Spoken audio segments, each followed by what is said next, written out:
একটা জিনিস, এই ভুট্টাটি খেতে গিয়ে আমার মনে হলো বিষয়টি সবার কাছে শেয়ার করা উচিত। দেখুন, এটা একটা ইনটেক ভুট্টা, এটা খোলা হয়নি।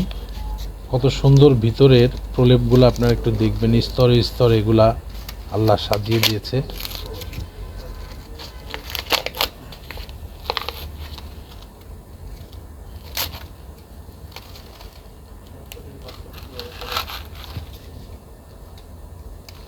চাইলে এখানে একটা স্তর থাকতে পারতো, কিন্তু সেই স্তর কিন্তু একটা থাকে নেই।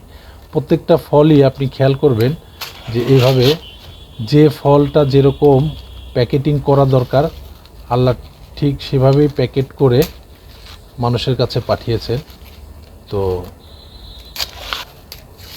কোম্পানিগুলো যেমন প্যাকেট করে, আল্লাহ ঠিক সেভাবে আমাদেরকে প্যাকেট করে এই ফলগুলো পাঠিয়েছে। আমরা যদি ভাবি আমরা বুঝতে পারবো বা ধরতে পারবো, আর যদি এটা নিয়ে না ভাবি তাহলে আমরা বুঝতে পারবো না।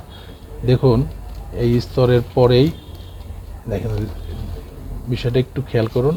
এই যে রেশমি কিছু প্রলেপ, আমরা যেমন ছোটোবেলায় পাইনঅ্যাপেল বিস্কিট খেতাম, বিস্কিটের ভিতর কিছু কাগজ থাকতো, হয়তো বা অনেকেই দেখবেন সেই কাগজগুলা ওই বিস্কিট যেন না ভাঙে, না নষ্ট হয়, যার কারণে এটা দিত। ঠিক আল্লাহও ঠিক এভাবেই প্যাকেটগুলা করে, এখানে এগুলো নাও দিতে পারতো, কিন্তু আল্লাহ যে কোনো একটা উদ্দেশ্যেই দিয়েছে। এই উদ্দেশ্যগুলো আমাদেরকে আসলে বোঝা উচিত, আমাদের উপলব্ধি করা উচিত। এখানেই আসলে আল্লাহর সৃষ্টির রহস্য। এটা যেন নষ্ট না হয়, ঠিকমতো এটার টেম্পার বা এটা ভালো মতো যেন থাকে, আসলে সেজন্যই আল্লাহ এগুলো তৈরি করেছে, বান্দার কাছে এগুলো উপস্থিত করেছে। দেখুন এই রেশমিগুলা,